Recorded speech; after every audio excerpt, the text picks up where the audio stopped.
महाराष्ट्र का एक ऐसा मामला जिसने पूरे सिस्टम को हिला दिया। एक ज्योतिषी जिसके पास आम लोग ही नहीं बल्कि बड़े नेता भी जाते थे, और आज वही इंसान गंभीर आरोपों में घिर चुका है।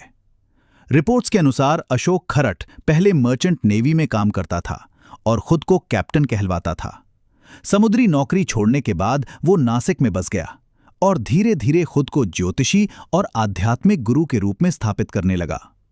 बताया जाता है कि उसने लोगों को प्रभावित करने के लिए डर और अंधविश्वास का इस्तेमाल किया, और कई रिपोर्ट्स में यह दावा किया गया कि वो लोगों को डराता था कि अगर उसकी बात नहीं मानी गई तो उनके साथ बुरा हो सकता है। इसी डर के सहारे वो लोगों का विश्वास जीतता गया और धीरे धीरे उसकी पहुंच आम लोगों से लेकर प्रभावशाली लोगों तक बढ़ने लगी। रिपोर्ट्स के अनुसार कई बड़े लोग भी उससे मिलने आते थे। हालांकि इन संबंधों की आधिकारिक पुष्टि नहीं हुई है, लेकिन इससे उसकी छवि और मजबूत होती चली गई। सूत्रों के अनुसार उसने इस काम से करोड़ों की संपत्ति बनाई, और कुछ रिपोर्ट्स में इसकी संपत्ति 100 करोड़ से लेकर 200 करोड़ तक बताई जा रही है। हालांकि इसकी भी आधिकारिक पुष्टि नहीं हुई है और जांच जारी है। आरोपों के अनुसार वो महिलाओं को हीलिंग पूजा और समस्या समाधान के नाम पर बुलाता था और धीरे धीरे उन्हें अपने प्रभाव में ले लेता था। कुछ रिपोर्ट्स में यह भी कहा गया कि वो मानसिक दबाव बनाकर लोगों को अपने नियंत्रण में रखता था और फिर कथित तौर पर उनका शोषण करता था। जांच के दौरान पुलिस को कई वीडियो मिलने की बात सामने आई है, जिनकी संख्या अलग अलग रिपोर्ट्स में अलग बताई जा रही है, जिससे ये शक और गहरा हो गया कि मामला काफी बड़ा हो सकता है।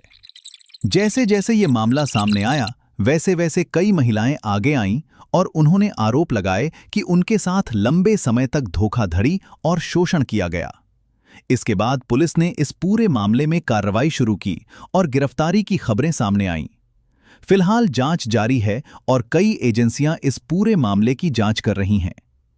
इस मामले में एक और बड़ा विवाद तब सामने आया जब महाराष्ट्र महिला आयोग की अध्यक्ष रूपाली चाकणकर का नाम चर्चा में आया।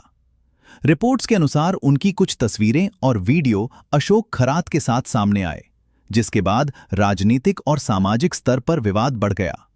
हालांकि ये स्पष्ट नहीं है कि उनका इस पूरे मामले में क्या सीधा संबंध है, और इसकी भी जांच जारी है। इसके साथ ही राजनीतिक कनेक्शन को लेकर भी कई दावे किए जा रहे हैं।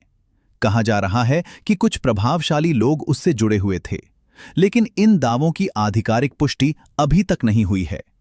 जांच एजेंसियां इन सभी पहलुओं की जांच कर रही हैं। इसके अलावा जांच के दौरान कुछ और चौंकाने वाली बातें भी सामने आई हैं। रिपोर्ट्स के अनुसार उसके ठिकानों से संदिग्ध वस्तुएं और हथियार मिलने की बात कही जा रही है, और कुछ मामलों में काले जादू और अघोरी प्रथाओं की भी जांच की जा रही है। सरकार ने भी इस मामले को गंभीरता से लेते हुए उसकी संपत्तियों पर कार्रवाई शुरू की है। रिपोर्ट्स के अनुसार उसके कुछ ऑफिस सील किए गए हैं और बैंक खातों की जांच की जा रही है। ये पूरा मामला समाज के सामने एक बड़ा सवाल खड़ा करता है कि क्या अंधविश्वास और बिना जांचे परखे भरोसा करना लोगों को इस तरह के जाल में फंसा रहा है? क्या लोग अपनी समस्याओं के समाधान के लिए इतनी जल्दी विश्वास कर लेते हैं